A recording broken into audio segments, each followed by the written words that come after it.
13 August থেকে 4 দফা দাবিতে বৈষম্য বিরোধী ছাত্র আন্দোলনের ব্যানারে সপ্তাহব্যাপী রেজিস্ট্যান্ট উইক শুরু হতে যাচ্ছে। বৈষম্য বিরোধী ছাত্র আন্দোলনের অন্যতম সমন্বয়ক আবু বাকের মজুমদারের নামে গণমাধ্যমকে পাঠানো প্রেস বিজ্ঞপ্তিতে এই ঘোষণা দেওয়া হয়েছে। প্রিয় সহযোদ্ধারা, আমরা আজকে থেকে রেজিস্ট্যান্স উইক কর্মসূচি ঘোষণা করেছি।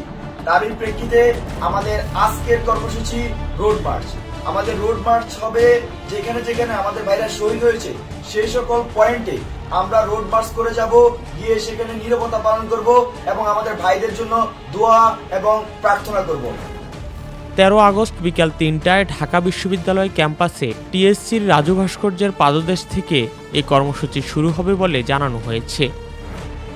যে 4 দফা দাবিতে এই কর্মসূচি পালন করবে বৈষম্য বিরোধী ছাত্র আন্দোলন তা হচ্ছে ফেসিবাদী কাঠামোকে ব্যবহার করে ফ্যাসিস্ট হাসিনা এবং তার দল ও সরকার যে হত্যাযজ্ঞ চালিয়েছে সেগুলোর দ্রুত বিচার নিশ্চিত করতে বিশেষ ট্রাইব্যুনাল গঠন করতে হবে।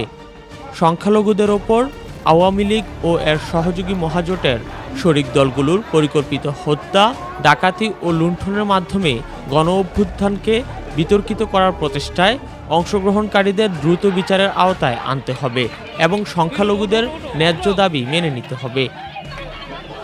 প্রশাসন ও বিচার বিভাগে যারা ছাত্র জনতার অভ্যুত্থানে হামলা, মামলা এবং হত্যাযজ্ঞকে বৈধতা দিয়েছে এবং ফেসিবাদী ব্যবস্থা বারংবার কায়েমের চেষ্টা করছে তাদের দ্রুততম সময়ে অপসারণ ও নতুন সরকারে তাদের নিয়োগ বাতিল করে বিচারের আওতায় আনতে হবে।